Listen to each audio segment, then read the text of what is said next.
Tá certo? Acredito que todos, Maiara e Alan, podem iniciar a gravação. Tá? Agradeço aqui a todos e vou passar a palavra para a Lívia, né? Seja bem-vinda, Lívia, boa noite. Olá, boa noite, Gabriela, boa noite a todos. Feliz de estar participando aqui em mais uma edição da terceira semana da informação científica. E vamos iniciar nossa capacitação. A Gabriela já passou aqui todos os informes, temos aqui a equipe que está disponível no chat, ok? Qualquer dúvida com o meu áudio, qualquer problema, podem ligar o microfone, tá certo? Fiquem à vontade. E vamos dar início à nossa capacitação. Minha tela já está compartilhada com vocês e vamos lá. Agora nós vamos abordar um assunto muito importante que é o que é plágio? Sobre o que é plágio. Então, eu tenho certeza aqui que todos vocês têm algum conhecimento sobre o que é plágio, mas eu garanto que vocês sairão daqui hoje tendo uma outra perspectiva sobre esse assunto. Então, vamos começar com essa citação, falando de uma forma mais abrangente, abordando a integridade. A palavra integridade, do latim integritate, tem, entre outros significados, a prática de boa conduta na pesquisa científica. Integridade é o que se espera de todo cientista em sua vida acadêmica, faz parte da ética profissional. Na verdade, é o que se espera não só de todo cientista ou profissional, mas de todas as pessoas, de todos os seres humanos. E principalmente porque nós sabemos que no Brasil existe o famoso jeitinho brasileiro. Então, é algo que já faz parte da nossa cultura, querer dar esse jeitinho para tudo na vida. E claro que muitas vezes isso acaba infringindo a ética, por exemplo. E o que seria o plágio? O plágio, gente, explicando de uma forma muito simples, é quando uma pessoa se apropria da ideia desta outra pessoa. E aí é claro que eu vou ter aqui uma diversidade de possibilidades, porque eu posso me apropriar da ideia dessa pessoa, e a ideia dessa pessoa pode estar manifestada de diversas formas, através de um livro, através de um artigo, de uma música, de uma pintura, né? Então, hoje em dia, nós vamos abordar aqui vários tipos diferentes para vocês terem essa base, né, sobre integridade acadêmica. Agora, com essa citação, com uma forma mais explícita e mais específica, trazendo para o nosso contexto acadêmico.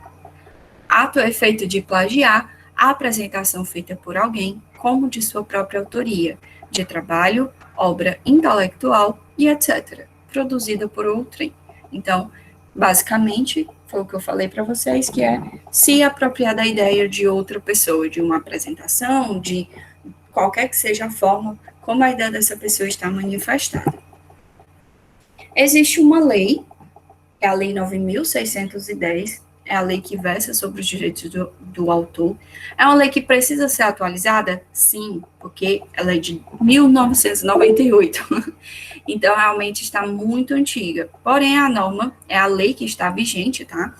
E muitas pessoas não têm conhecimento, não sabem que existe toda uma legislação por trás disso.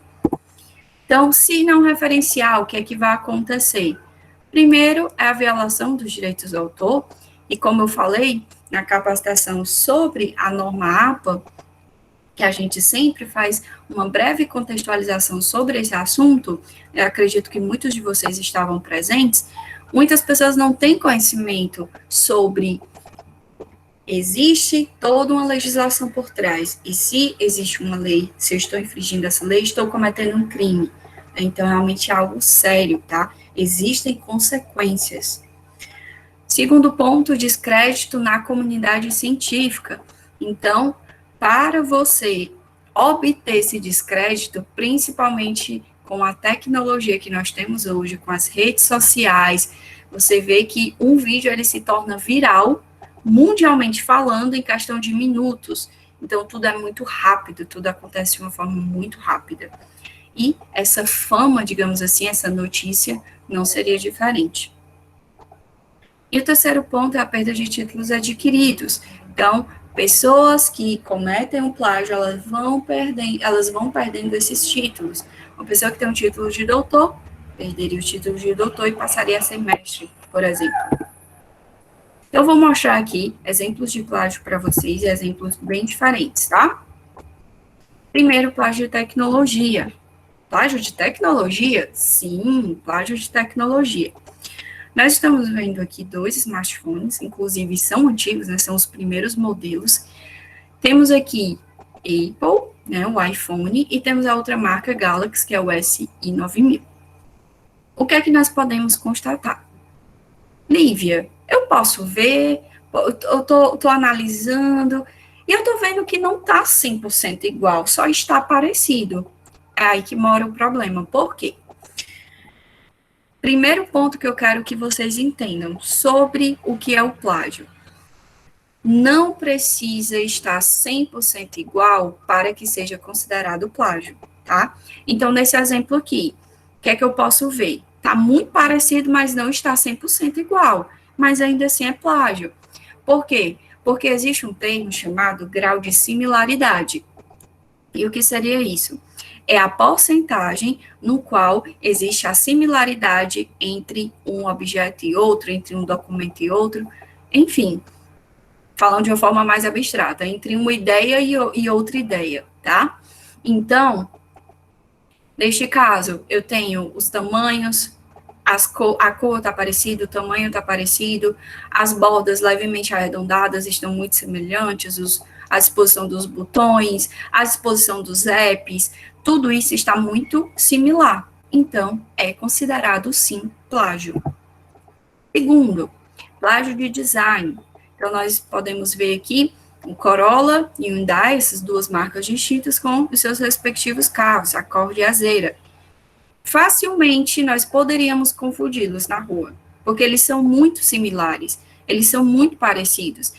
Essa pessoa, ela alterou pequenos elementos nesse design, acreditando que seria um carro original, uma ideia original. E agora algumas reportagens. A revista Veja publicou um levantamento que a Unicamp realizou. Ela consultou quase 1.000 estudantes e a pesquisa revelou que 87% dos alunos chegam à universidade sem saber o que é plágio. Gente, é um número gigantesco. Porém, infelizmente, não é um número que acaba nos pegando de surpresa. Por quê? Porque nós sabemos que o nosso ensino, ele é pautado em um sistema mais antigo, um sistema mais arcaico. Claro, não em todos os colégios, né, gente, aqui no Brasil, mas na maioria, sim. Aqui em Fortaleza, nós temos colégios que fabricam máquinas de vestibular, né, então,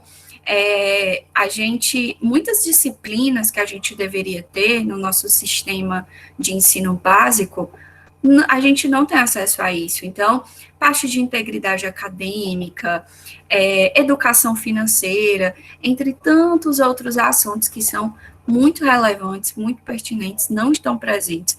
Então, isso é uma consequência natural que a pessoa chegue à universidade sem saber o que é plágio, pesquisando em fontes como a Wikipedia, que a gente sabe que não são fontes fidedignas, nenhuma wiki é uma fonte fidedigna, porque qualquer pessoa pode chegar e pode inserir aquela informação, a informação que desejar sem nenhum tipo de critério, né? Então, enfim, tudo isso é consequência. Acusado de plágio, coordenador do Enem fala em tradução adaptada. Então, nós podemos ver aqui uma pessoa do alto escalão, do ramo da educação, então, coordenador do Enem, ele cometeu plágio e o pior, ele trabalhou aqui no jeitinho brasileiro, né, quis dar o famoso jeitinho brasileiro, falando em tradução adaptada. Isso é uma vergonha, gente. Por quê? O simples fato de eu pegar um documento que esteja em outra língua, traduzi-lo, alterar pequenos trechos, traduzir para o português e fazer isso, gente, não quer dizer que eu tenho uma obra primária. É claro que não, né? Então, infelizmente, nós podemos ver aqui que muitas vezes não é por ignorância, mas realmente por um ato de má fé. São Paulo fecha o wiki, só falta abandonar o Ctrl+C e o Ctrl+V. A própria headline da matéria já nos remete realmente ao plágio, porque como nós podemos ver, a gente está vendo aqui o quê? Eu tenho aqui o estilista, ele copiou, né? Copiou e colou. Claro, copiou e colou e fez pequenas alterações, pequenas modificações, acreditando ser uma obra original. Então, é o famoso copia, mas não faz igual. Mas eu tenho aqui o tamanho, a assimetria, a característica do tecido, que é uma característica, é um tecido mais grosso, é um tecido mais luminoso. Então, tudo isso é muito parecido. E agora, nós temos a Folha de São Paulo, ela publicou essa matéria, onde a USP demitiu um professor por plágio em pesquisa. Então, para vocês verem como é algo sério, a USP demitiu um professor, né? O professor, ele afirmou que não agiu de má fé, e isso aconteceu, gente, por conta de uma imagem que não foi acreditada. Lívia, quer dizer que se eu utilizar imagens da internet, eu preciso colocar a fonte? Sim, precisa colocar a fonte, tá? Lívia, mas foi eu que tirei uma foto, por exemplo. Vou inserir essa figura no meu TCC. Então, a fonte é autor ou autora, ou ainda elaborado pelo autor ou autora. A forma como você vai colocar já não importa tanto, mas o que a ABNT exige é que você coloque a fonte sempre, mesmo que ela seja de sua própria autoria. E agora eu vou falar um pouco, gente, sobre detecção de plágio.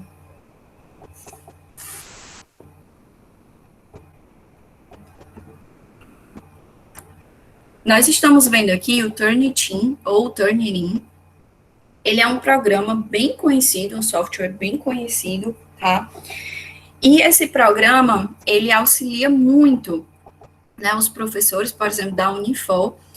Ele auxilia muito porque nós sabemos que tem um volume de trabalhos gigantescos semestralmente, né? Então, seria quase que impossível você avaliar isso de forma manual.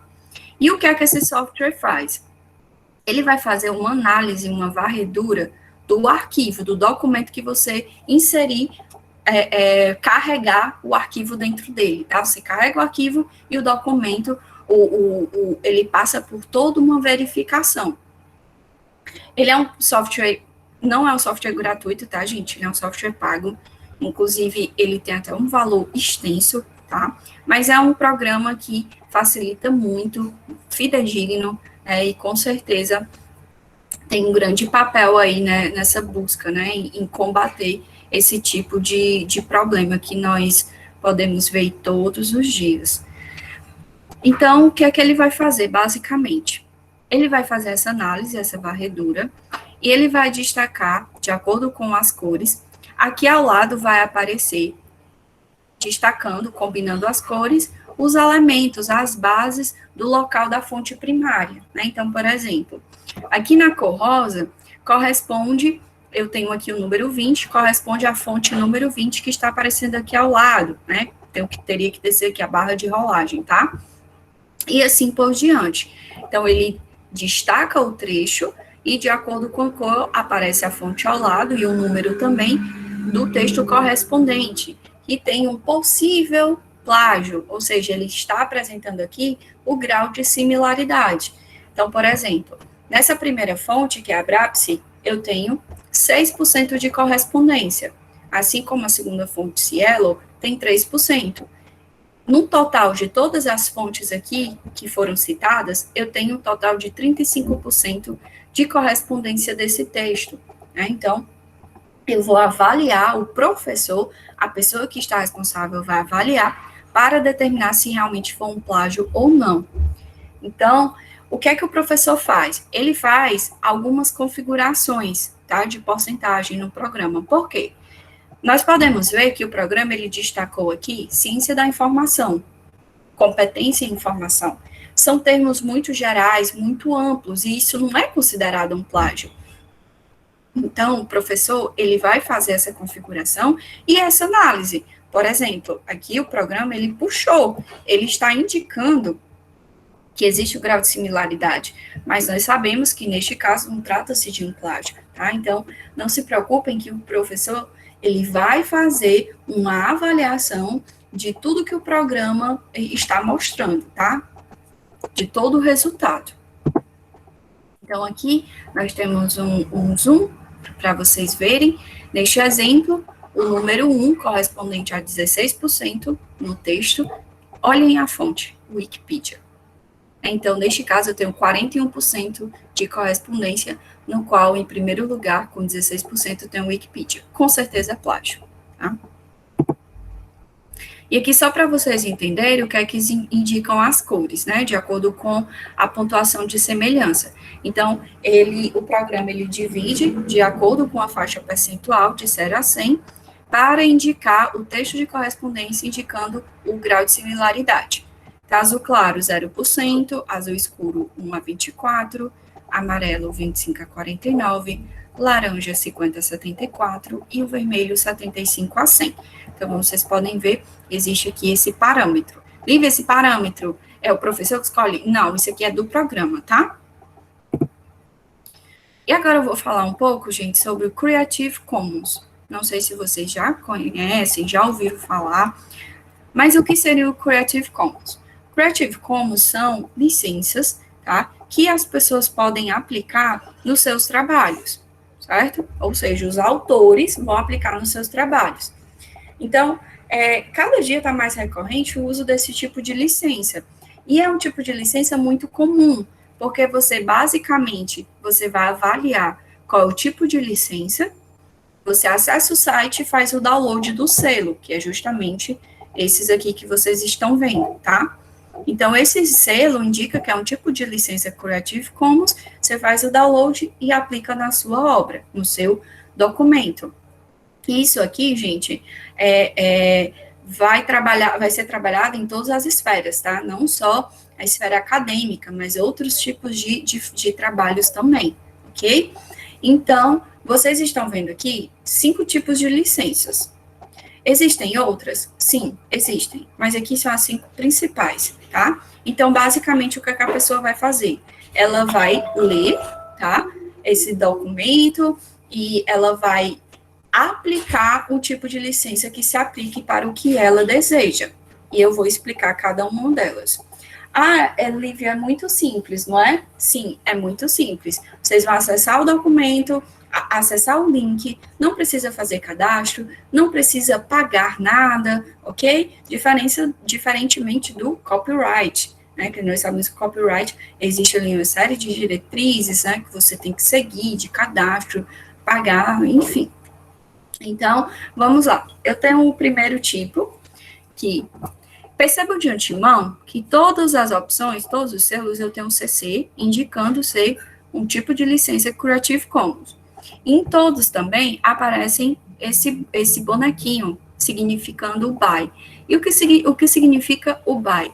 O BY você sempre vai indicar qual foi a fonte primária, qual foi o autor da fonte primária ao qual você se baseou, certo? Então, vamos aqui, vou explicar o primeiro. Compartilhamento pela mesma licença. O que é que significa?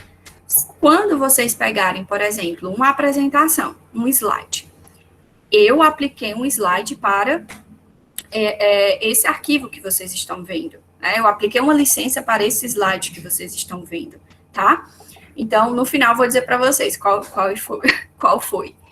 Então, neste exemplo, eu tenho aqui esse tipo de licença, onde eu posso adaptar, posso fazer qualquer tipo de alteração que eu deseje, contanto que eu credite a aplicação para o autor, tá? Eu posso ganhar dinheiro com isso, Lívia? Posso. Então, tem aqui, mesmo para fins comerciais. Significa que eu posso pegar essa apresentação, se tivesse esse tipo de licença, poderia fazer qualquer tipo de alteração que eu desejasse e poderia ganhar dinheiro com isso, poderia vender, ok?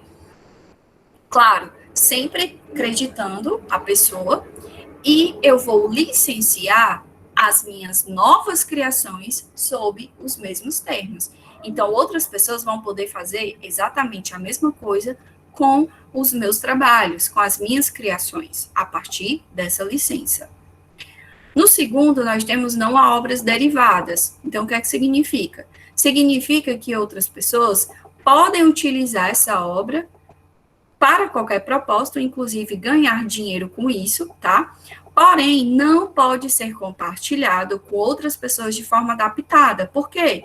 Porque eu não posso ter nenhuma obra derivada a partir dela, tá? E o crédito deve ser fornecido a você, como sempre. Uso não comercial é o terceiro. Então, neste caso, permite que outros remixem, adaptem, ou seja, eu posso alterar nesse tipo de licença, porém, eu não posso ganhar dinheiro com isso. Então, perceba que eu tenho um cifrão cortado, que é o no commercial, né? Então, se tem um cifrão cortado, eu já sei que eu não posso trabalhar comercialmente com esse produto, tá? E eles não precisam ser licenciados os trabalhos nos mesmos termos. Eu só tenho essa obrigatoriedade quando eu tenho o SA, ok? Então, no próximo, uso não comercial, compartilhamento pela mesma licença. Eu posso adaptar, tá? Não tem essa opção do no derivate, então eu posso adaptar sim. Não posso ganhar dinheiro com isso. E eu já sei por quê, porque tem um cifrão aqui cortado. E vou creditar a você, né, a pessoa, como sempre, tem aqui o by em todas as licenças. Suas novas criações deverão ser exatamente sobre os mesmos termos, né, elaboradas sobre os mesmos termos. Por quê? Porque eu tenho um SA, ok? E por último, gente, eu tenho uso não comercial, não a obras derivadas. Então, essa aqui é a mais restritiva, tá? Por quê? Porque eu não posso trabalhar comercialmente, um cifrão aqui cortado, no derivate. Então, eu não posso também fazer outras obras a partir dessa obra. Então, não posso fazer nenhum tipo de alteração. Basicamente, por exemplo, no caso dessa apresentação, eu posso fazer o download e compartilhar, sempre acreditando, neste caso, a biblioteca da Unifor, né? Acreditando a biblioteca da Unifor, mas não posso ganhar dinheiro, não posso vender, não posso adaptar, ok? Então, aqui é uma explicação básica sobre esses tipos de licença, e claro que vocês podem, quando vocês se depararem com esse tipo de selo, vocês vão saber do que se trata. E agora eu vou falar alguns motivos por que um aluno comete plágio. Primeiro, falta de conhecimento, né? Então esse é um dos principais motivos, porque como eu falei para vocês no início da apresentação, muitas pessoas não sabem que existe uma lei, muitas pessoas não sabem que estão cometendo um crime, né, consequentemente, que existem vários tipos de plágio. Algumas pessoas acreditam que só existe um tipo, que é o Ctrl+C e o Ctrl+V com as palavras do autor, e nós sabemos que não é bem assim. Segundo ponto, tempo mal administrado. Então, gestão de tempo é um fator importantíssimo para que você não cometa o plágio. Por quê? Porque quando você deixa para fazer, para produzir de última hora, é muito provável que você cometa o plágio, porque você não vai conseguir desenvolver um bom texto. Terceiro, enganar o sistema. Né? Então, aqui nós já temos realmente um ato de má-fé. A pessoa quer enganar o sistema, quer melhorar as notas, não conhece as punições, não sabem que hoje existem, por exemplo, os softwares, né, que trabalham a favor é uma excelente ferramenta para os professores, né, então, todos esses pontos aqui acontecem, tá? Se o aluno não tiver cuidado, acaba cometendo. E mais dicas para vocês identificar o plágio nos trabalhos. A primeira dica, gente, é o layout do documento. O que é que isso significa? Vocês estão lendo, por exemplo, um artigo, e esse artigo está na fonte Arial. Mas, simplesmente de um parágrafo para o outro, essa fonte, ela é alterada. Então, o que antes estava na fonte Arial, agora está em Times New Roman. Ou seja, eu tenho aqui uma mudança brusca no layout do meu documento. E isso, gente, é um forte indício, tá? De plágio. Da mesma forma, se estiver não só a fonte alterada, mas também o espaçamento. Muitas vezes as pessoas confundem espaçamento 1,15 com 1,5, porque tá ali pertinho, né? Parecido, tá? Então, se vocês verem esse tipo de erro, fiquem atentos, ok? E vocês podem pensar assim, mas Lívia, é um erro tão grotesco, uma fonte Arial com a fonte Times. Mas, gente, quando nós estamos desenvolvendo um conteúdo, um texto, um trabalho, o nosso olho fica viciado. E é inevitável, isso vai acontecer, tá? Então, é natural que muitos erros como esse, mesmo esses erros mais graves, acabam passando desapercebido, tá? Segundo ponto, mudanças no estilo de escrever. Então, todos nós aqui temos um nível de leitura, consequentemente, um nível de escrita, né? Um nível intelectual, um arcabouço teórico diferente. Isso, claro, é normal. E toda essa composição, esse nosso nível, ele fica muito claro no momento em que você desenvolve o seu TCC, o seu artigo, o seu trabalho, tá? A pessoa percebe essa mudança também, seja para um nível maior ou um nível menor, mas há uma mudança brusca nesse nível, nessa mudança de linguagem, né, nesse padrão que você estava seguindo, tá? Terceiro, ortografia. Então, é o Ctrl+C e o Ctrl+V desses erros absurdos, erros em português, assim, inadmissíveis. E o outro ponto é fraseologia. Fraseologia são essas frases de efeito, essas frases que todo mundo fala, mas ninguém sabe quem é o autor, né? Então, às vezes a gente acaba querendo utilizar por um motivo ou outro os nossos trabalhos, mas a nossa recomendação é que vocês evitem esse tipo de citação. Por quê? Existe um autor, nós sabemos que existe um autor, porém não existe essa informação publicada em nenhum local. Se essa informação não está publicada, gente, não tem como eu citar e referenciar. Então, seria, sim, um tipo de plágio, tá? Por último, não consegui responder as perguntas, né? Então, nós temos aqui uma outra esfera, e o mínimo que um aluno pode fazer é responder as perguntas do professor, né, se ele está desenvolvendo, claro. E agora, nós podemos ver aqui uma pequena brincadeira para avaliar o grau de similaridade. O Maurício de Souza, gente, ele fez essa pequena brincadeira aqui para trazer uma conscientização. Ele pegou a famosa pintura, né, de Renoir, e ele fez aqui uma adaptação, colocou a Magali, a Mônica, substituiu, e alterou pequenos elementos, tá? Muitas pessoas acreditam que isso aqui não é um plágio.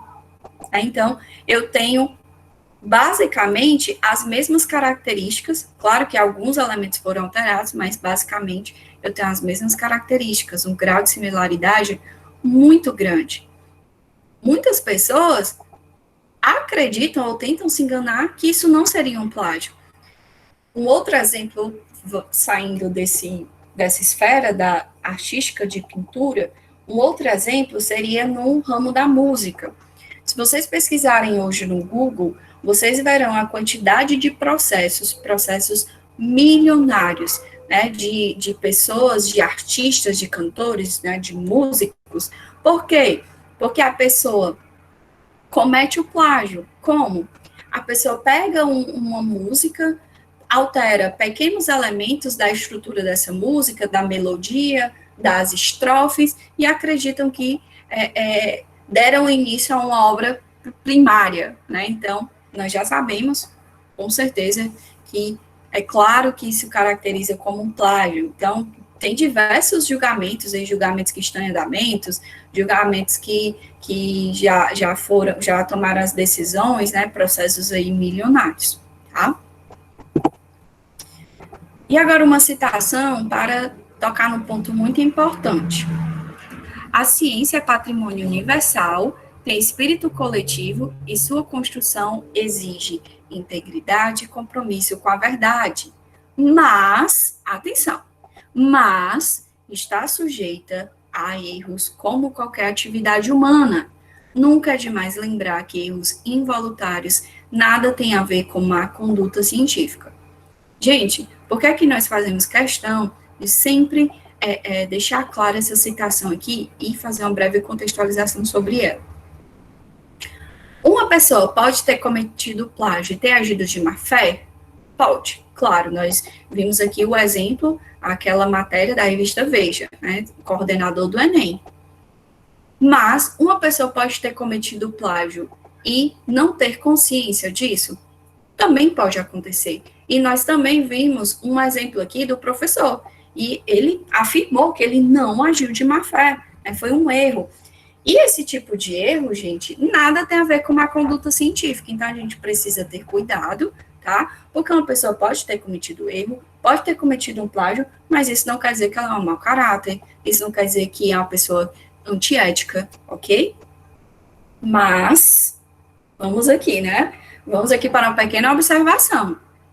Vocês devem continuar tendo os mesmos cuidados, né? Vocês estão aqui aprendendo, vocês estão estudando, criando toda uma base sobre esse determinado tema, porque nós vimos também que, apesar da pessoa não ter agido de má fé, ainda assim ela vai sofrer as consequências. Então, o que a gente precisa é realmente ter cuidado com isso. Não é porque, não, Lívia, eu não sabia. Ok, você não foi antiético, porém, você vai sofrer as consequências da mesma forma. Então, a gente precisa ter muito cuidado com isso.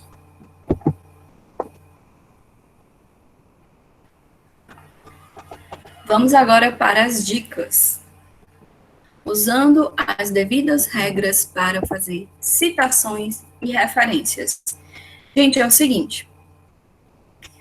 Citação e referência são as normas, neste caso da ABNT, são duas diferentes, que estão totalmente interligadas para que vocês não cometam plágio, tá? É claro que, dependendo da sua área, você pode usar a BNT, que é a norma mais geral para a maioria dos cursos, mas pode ser Vancouver, que seria para a área da saúde, assim como o APA para a área da psicologia, ok? Todavia, independente da norma que você vai utilizar, independente da sua área, você sempre deve se atentar quanto à citação e referência. Eu vou explicar aqui rapidinho, vou pincelar, tá, sobre citação e referência da ABNT. Nós tivemos uma capacitação somente sobre essas duas normas, ok? Então, vamos lá. Eu tenho aqui a norma ABNT 6023, que é a norma de referência, está na sua segunda edição, e temos a 10520, que é a norma de citação, que está na sua primeira edição. Perceba que ela é de 2002, é bem antiga. Como é que você vai acessar as normas? Neste caso, para a comunidade acadêmica da Universidade de Fortaleza, tá? Você vai acessar o seu menu Biblioteca, Biblioteca Digital, Target. A Target, gente, é uma base de dados específica somente para normas e documentos regulatórios. Então, ela não é difícil, é uma base muito intuitiva. Você vai colocar neste campo de pesquisa o nome, alguma palavra-chave que remeta a esta norma, ou o número dela mesmo. Ao lado, você vai especificar normas brasileiras Mercosul e clicar em buscar. Você clica em buscar e logo abaixo vai aparecer o resultado, né? Então, como vocês podem ver, temos aqui a 6023 e vocês podem estar acessando essa norma, ok?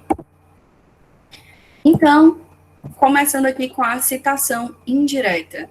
Citação indireta, gente, é aquela em que eu leio, contextualizo e eu escrevo com as minhas palavras. Quais são as informações de autoria que eu devo inserir? Vou colocar o sobrenome do autor e o ano de publicação. Somente isso, tá? Seguido da minha contextualização. No segundo tipo, eu tenho uma citação direta. A citação direta é o oposto. É eu copiar e colar exatamente igual com as palavras do autor. Então, como é que eu vou fazer isso? Vou separar por aspas duplas no início e no final, inserindo o nome do autor, o ano de publicação e a informação da página.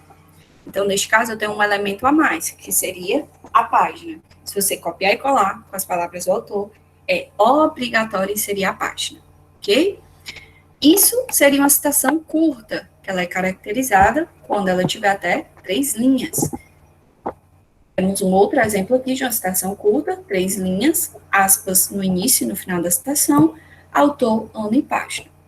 No exemplo abaixo, nós temos uma citação longa, ou seja, a partir de 4 linhas. Então, como é que eu vou fazer? Vou colocar aqui um recuo de 4 centímetros, o espaçamento é simples e a fonte é 10. Então, eu tenho uma formatação totalmente diferente neste caso.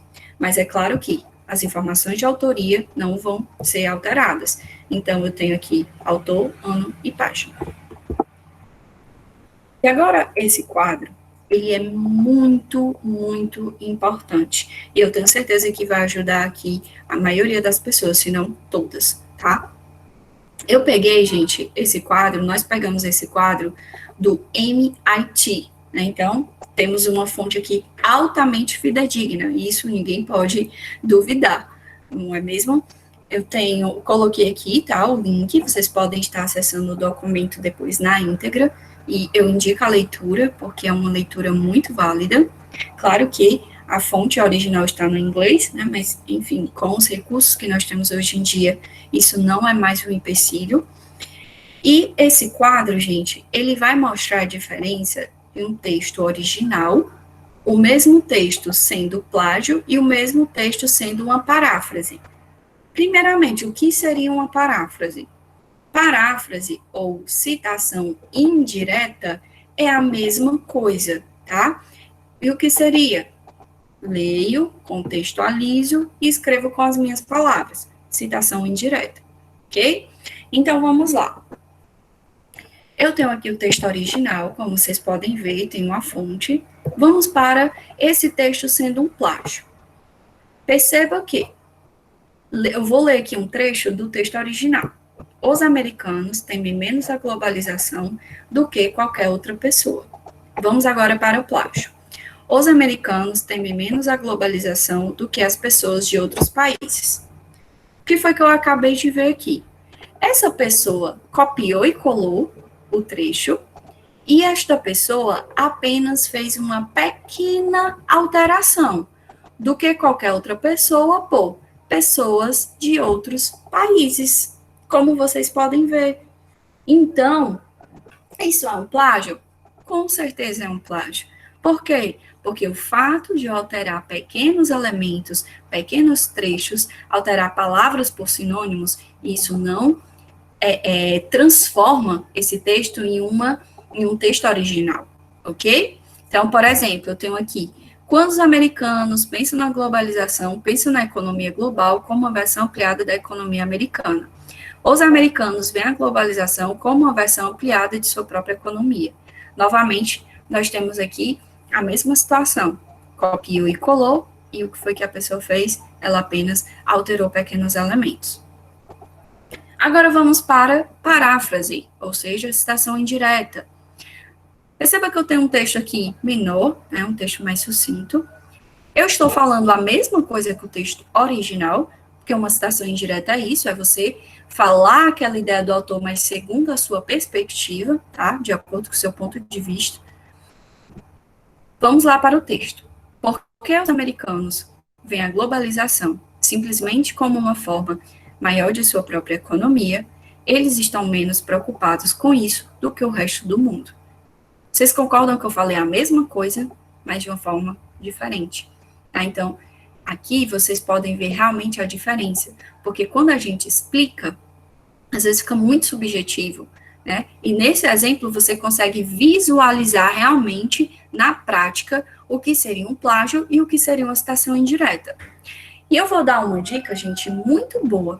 E é uma dica que essa dica, ela é comprovada cientificamente, tá? Vamos lá. Uma das formas de vocês absorverem melhor o conteúdo é quando vocês ensinam, tá? E como eu falei, é comprovado cientificamente. Então, você ler, você escutar, você repetir, você fazer fichamento. É claro que todas essas formas de estudo são válidas, com certeza. Mas um dos métodos mais eficazes realmente é você ensinar. Então, diante dessa perspectiva, qual é a dica que eu dou para vocês? vocês devem ler o trabalho daquele autor, por exemplo, o artigo, e aí o que é que vocês podem fazer? Vocês podem explicar para outra pessoa, ou explicar para vocês mesmos, em frente ao espelho, enfim. A metodologia vocês vão escolher, ok? Mas quando vocês partem para esse exercício, o que é que acontece? É como se você estivesse ensinando, porque você está explicando, seja para outra pessoa ou para você mesmo, ok? Então, eu garanto que isso vai facilitar muito. A minha dica é, façam o teste. Façam o teste, vejam se realmente melhora, tá? Nós já tivemos feedbacks de alunos que seguiram este exemplo, né, essa indicação, e deu certo. Realmente a pessoa teve mais facilidade em desenvolver o texto, né? Então, vocês podem estar seguindo essa pequena indicação, ok? E agora, gente, uma figurinha para trazer aqui uma contextualização, uma reflexão sobre comunicação. Comunicação é uma das coisas mais difíceis que existe, porque sempre teve, tem e sempre terá ruído na comunicação, uma coisa natural, né? Então, a Juquinha foi falar com a professora, foi falar com o Juquinha, porque ele cometeu o plágio, né? O Ctrl+C e o Ctrl+V no trabalho. E ele fala para ela, mas a professora mesmo disse que podia. Então, ela fica chateada, porque jamais ia falar algo desse tipo. E ela pergunta, né, quando foi que eu disse isso, hã? E ele responde. A professora disse, a tecnologia está aí para ser usada, aproveitem. Eu ouvi muito bem. Então, gente, aqui é uma pequena figurinha para a gente trazer essa reflexão sobre comunicação, que comunicação não é algo fácil, nós sabemos disso. Eu tenho certeza aí que todos vocês já passaram por problemas na comunicação, ruídos na comunicação, e é algo que acontece em todas as esferas da nossa vida, né? Seja na vida particular, emocional, familiar, no ambiente profissional, enfim, em todas as esferas, o ruído na comunicação está presente. Então, o que a gente precisa fazer é tentar mitigar ao máximo todos esses ruídos que podem acontecer. Se você está sendo orientado pelo professor, pela professora, não entendeu bem algum ponto, perguntem. Se o professor explicou, você continua sem entender, perguntem novamente. Perguntem quantas vezes forem necessárias, ok? Façam isso, tá certo? E continuando aqui com as dicas, gente. Vocês podem fazer uma lista de todas as obras citadas no fim do trabalho, tá? Então, nós temos os exemplos aqui de tipos de materiais, livros, capítulos, artigos de periódicos, páginas da internet, revistas, vídeos, filmes, né? Eu coloquei aqui alguns exemplos, mas ratificando aqui com vocês. Vocês vão citar e referenciar tudo que vocês utilizarem para desenvolver o trabalho de vocês. Lívia, eu ouvi um podcast, então você vai citar e referenciar esse podcast, ok? Vocês vão ter essa relação de obras citadas e vocês devem ler o texto original com atenção para entendê-lo antes de fazer a citação. Gente, isso aqui é muito importante, tá? Que vocês façam. Por quê? Porque às vezes o aluno, né? Todo mundo já fez isso, eu fiz isso, todo mundo já fez ou faz isso. Você lê 1, 2, 3 parágrafos e já quer escrever. E não há a possibilidade de você compreender a ideia do autor, entender o que é que o autor está querendo lhe dizer, lendo apenas pequenos trechos. Não dá, gente, não dá. Então, não façam isso, tá? Aqui tem o link das 21 diretrizes CNPq que vocês podem estar lendo depois. Criando conteúdo digital. Então, vocês devem escrever o texto com antecedência, e aqui eu tenho vários pontos que estão totalmente interligados, né, um complementando o outro. Se você é uma pessoa organizada, que trabalha a sua gestão de tempo, você tem atenção aos prazos, então você escreve o texto com antecedência. A probabilidade de você cometer um plágio, gente, já diminui drasticamente, tá?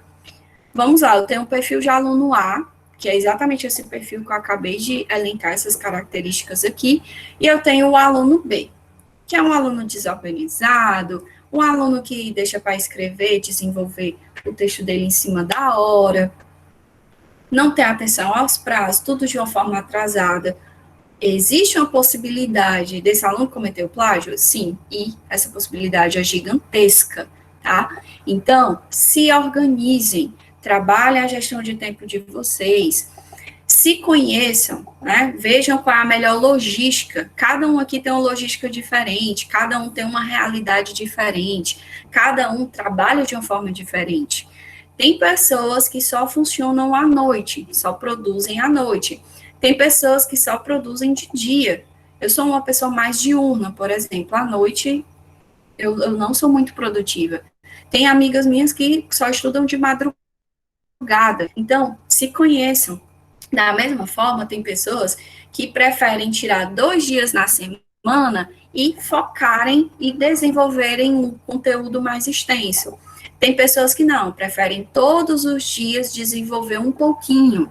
Então, são vários exemplos aí e vai de acordo com a realidade de cada um. Então, se conheçam, se organizem, né? Vocês precisam trabalhar toda essa logística, porque às vezes a gente acha que são pequenos detalhes que são bobos, que não fazem a diferença. E pelo contrário, gente, tudo isso vai fazer uma enorme diferença lá na frente, ok?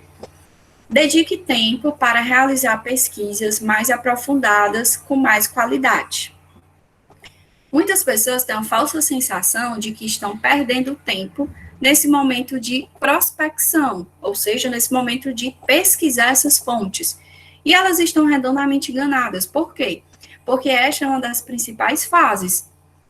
Você precisa dedicar um bom tempo para pesquisar. Por quê? Se você pesquisar qualquer tipo de informação disponibilizada em qualquer local, você com certeza vai estar adquirindo fontes de informação que não vão contribuir para o trabalho de vocês.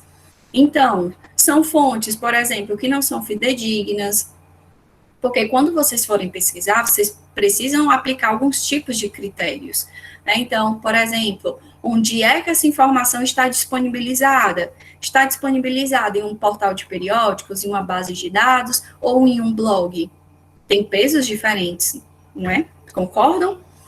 Outra coisa, eu preciso ter um tipo de autoridade, seja ela uma pessoa física ou jurídica, né? Então, pessoa física seria um autor, um editor, um coordenador. Pessoa jurídica seria uma entidade, um órgão governamental, uma empresa, tá? Então, tudo isso são características, são critérios que vocês devem adotar. Eu falei aqui algumas vezes de diferentes tipos de fontes de informação, como podcasts, vídeos do YouTube também. Porém, vocês não podem pegar qualquer tipo de fonte disponibilizada em qualquer local, tá? Por exemplo, vídeo do YouTube. O YouTube tem muito conteúdo ruim, mas também tem muito conteúdo bom, né? Tem portais, gente, tem canais, na verdade, tem canais do YouTube de instituições altamente renomadas, tem canais de YouTube de pesquisadores, de professores, com conteúdo riquíssimo e totalmente gratuito. Então, a gente precisa aí ter esse cuidado, tá? E fazer essa análise.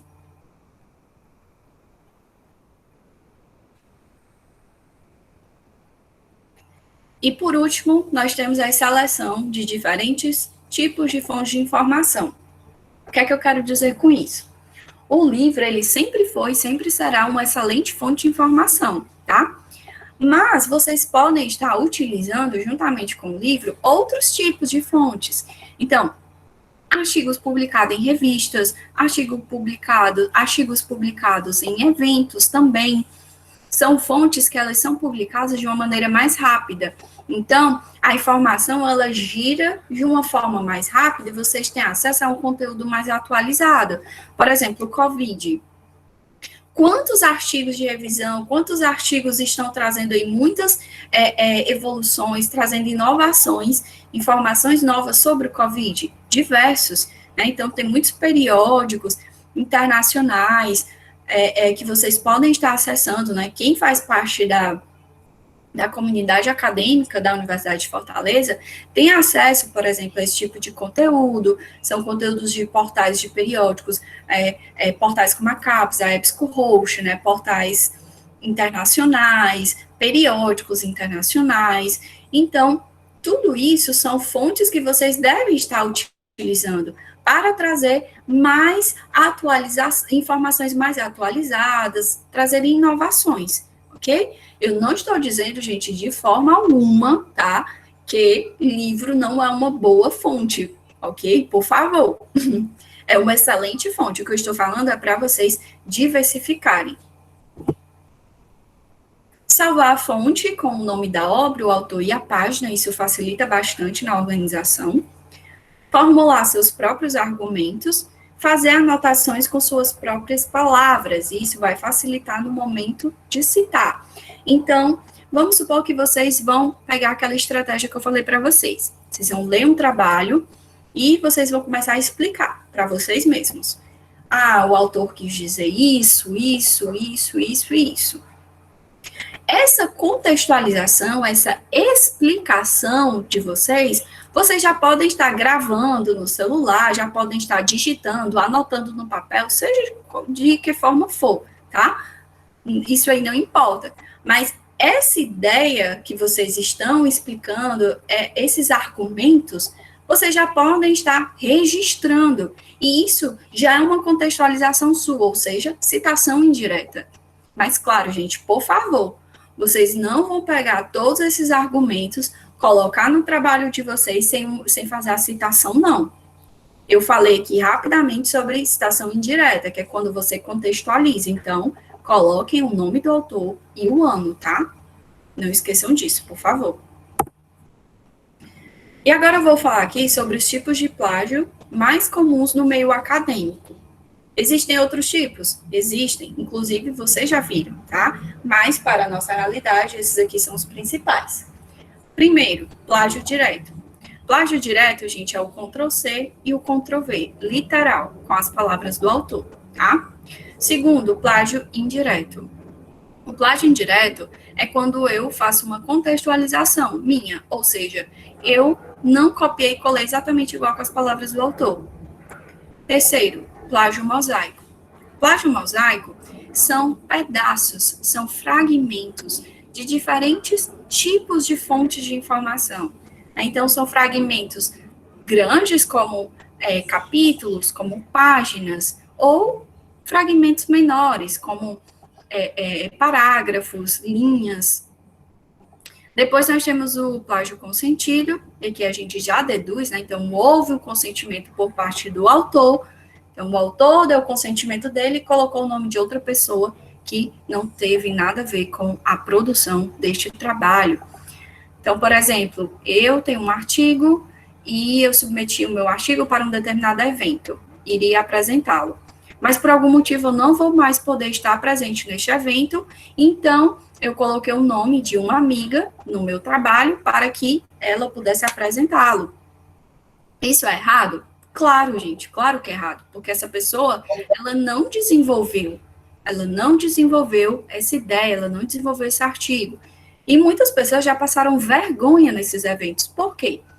Quando as pessoas participam desses eventos, geralmente elas fazem perguntas, e perguntas bem elaboradas. Então, a pessoa, muitas vezes, não consegue responder as perguntas, não consegue responder de uma forma aprofundada, né, com o mesmo nível de exigência que aquela pessoa realizou, ok? Então, a gente precisa ter cuidado, ok, com isso. Depois eu tenho o plágio de chavão, e o plágio de chavão, gente, eu já até expliquei para vocês que são essas reproduções, essas expressões, frases de efeitos, que, como eu expliquei, o recomendado é que vocês evitem. E, por último, nós temos o autoplágio. O autoplágio, gente, a gente já deduz também, inclusive, temos uma citação aqui do CNPq, consiste na apresentação total ou parcial de textos já publicados pelo mesmo autor, sem as devidas referências aos trabalhos anteriores. Então, o que é que eu tenho aqui? Eu tenho uma pessoa, no qual ela já publicou, por exemplo, um artigo, esse artigo que eu dei o exemplo agora, um artigo publicado em um evento, em um congresso. A pessoa tem esse artigo publicado e ela está desenvolvendo agora o TCC da graduação dela. Ela vai utilizar o artigo para ajudar no desenvolvimento da ideia dela do TCC. E aí, às vezes, o que é que a pessoa pensa? Não, o TCC eu estou fazendo, o artigo eu que fiz. Então, não preciso citar. Errado, precisa citar sim, tá? Então, você vai fazer a citação e a referência, como se fosse qualquer outro trabalho de qualquer outra pessoa. E agora nós vamos falar sobre fabricação de dados. E o que seria a fabricação de dados? Consiste na apresentação de dados ou resultados verídicos. Então, tendo como base o exemplo do TCC. Vocês vão escolher um tema, se aprofundar, fazer toda escolher um método de pesquisa, aplicar esse método de pesquisa, por exemplo, um questionário, entrevista. A partir daí, vocês vão obter esses resultados, tabular esses dados e chegar a uma conclusão, ok? Às vezes, o aluno, né, a pessoa, por conta de falta de gestão de tempo e todos aqueles pontos que nós já vimos anteriormente, né, falta de organização, não tem atenção aos prazos e tudo mais, o que é que acontece? Chega naquele prazo, o prazo limite, e ele não tem a quantidade de respostas que ele precisava. Então, no ato de desespero, ou realmente assim, agindo de má fé, ele acaba inventando os próprios dados, fazendo entrevista com ele mesmo, respondendo o questionário, inventando ser outras pessoas, né? Então, a gente precisa ter cuidado com isso, tá? E por último, gente, eu vou mostrar aqui para vocês um estudo, né, que o próprio Turnitin realizou dos tipos de trabalhos não originais mais frequentes. Então, eu tenho aqui um pensamento original para o que mais acontece, tá? Vamos aqui para o primeiro. Eu tenho um plágio inadvertido, onde a pessoa esquece de citar ou cita adequadamente uma fonte ou a paráfrase de forma não intencional. Depois eu tenho uma cópia entre os estudantes. Terceiro, paráfrase sem atribuição. Então, eu vou reformular as ideias da pessoa, mas eu não vou atribuir, então seria a citação indireta, tá? Quarto, plágio Ctrl+C e Ctrl+V, copia e cola. O seguinte é o plágio de código, então aqui a gente já tem um pouco diferente, um tipo de plágio um pouco diferente que a gente está acostumado, né? Seria o plágio de código de fonte, de um site, por exemplo, tá? O autoplágio é o seguinte, então podemos perceber que já acontece com uma certa frequência, já está aqui no meio. Plágio de fonte, nós vimos também, acontece com bastante frequência. O seguinte é o plágio mosaico, né? Fragmentos de diferentes fontes de informação, vários fragmentos. Modificação manual do texto. Então, aqui a pessoa vai manipular o texto com a intenção de driblar o software, por exemplo, o Turnitin, tá? Depois, nós temos um software para modificação do texto. Então, o que era feito manualmente, neste caso, passa a ser feito de forma automática, através de um programa. O penúltimo, temos o plágio de dados, onde nós acabamos de ver, que é falsificar, fabricar os dados, ou apropriar-se indevidamente do trabalho de outra pessoa. E, por último, nós temos a compra e venda de trabalhos. Gente, existem empresas, se é que podemos chamar assim, que são especializadas nisso, em compra e venda de trabalhos. Então, a gente poderia pensar aqui, quais são as pessoas, que tipo de profissionais estão presentes hoje no mercado? Que tipo de profissionais estarão presentes daqui a pouco? Pessoas que estão se formando nesse momento e que têm esse tipo de atitude, esse tipo de comportamento. Então, realmente é algo decepcionante. E o último ponto, gente, que eu gostaria de falar com vocês aqui, eu mostrei para vocês o programa Turnitin, ok? Existem outros programas, tá, similares ao Turnitin e que são gratuitos, né? No caso, são softwares livres, tá? Por exemplo, tem o Plagiarismo, tem o CopSpider também. Lívia, por que você não falou, por que você não mostrou esses programas? Gente, nós não fazemos essa propaganda, digamos assim, desse tipo de programa, apesar de serem softwares livres, por quê? Porque nós não temos como afirmar a procedência, tá, das bases desses programas. O que é que eu quero dizer com isso? Você vai pegar o seu artigo ou o seu TCC, o seu manuscrito, ok? Vai inserir dentro desse programa, vai carregar esse arquivo dentro desse programa no seu computador. Porém, o que é que esse programa vai fazer depois com esse trabalho? Né? É muito complicado, isso é muito delicado, porque trata-se de um manuscrito. Então, eu não estou falando aqui que esses programas que eu citei vão agir de má fé, vão vender o seu trabalho, vão fazer isso ou aquilo. Não, não estou afirmando nada. O que nós recomendamos é que vocês tenham cautela com esses outros programas que são gratuitos, tá? Inclusive, converse com o professor, orientador de vocês, vejam a opinião deles, ok? Então, o que a gente recomenda é que vocês tenham cautela e o aval do professor, para vocês estarem utilizando esse tipo de programa, ok? Aqui estão as referências que nós utilizamos para desenvolver a apresentação.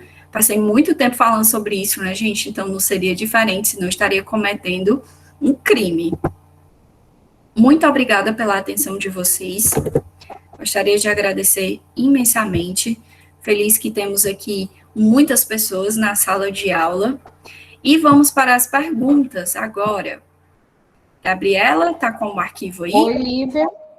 Lívia, só um instante. Lembrando, só reforçando, que independente da visita ao conhecimento do software gratuito, não se pode depositar a obra. Né? Vocês podem até visitar, vocês podem conhecer, saber como é que a ferramenta mas não depositem o material de vocês. Né? Isso aí é bem... eu estava respondendo algumas perguntas dele, ficou faltando, acho que uma última pergunta. O Alan pode até confirmar comigo. Alan, tem mais alguma pergunta? Tem não. Todas as que já foram Eu feitas... estava aproveitando o momento que você estava dando a palestra, ministrando, para poder ir respondendo o bate-papo, para poder ir agilizando aqui para eles. Mas ficou faltando uma pergunta. Deixa eu ver, quem foi aqui? Foi só o A complemento Patrícia da pergunta. Oliveira. Isso.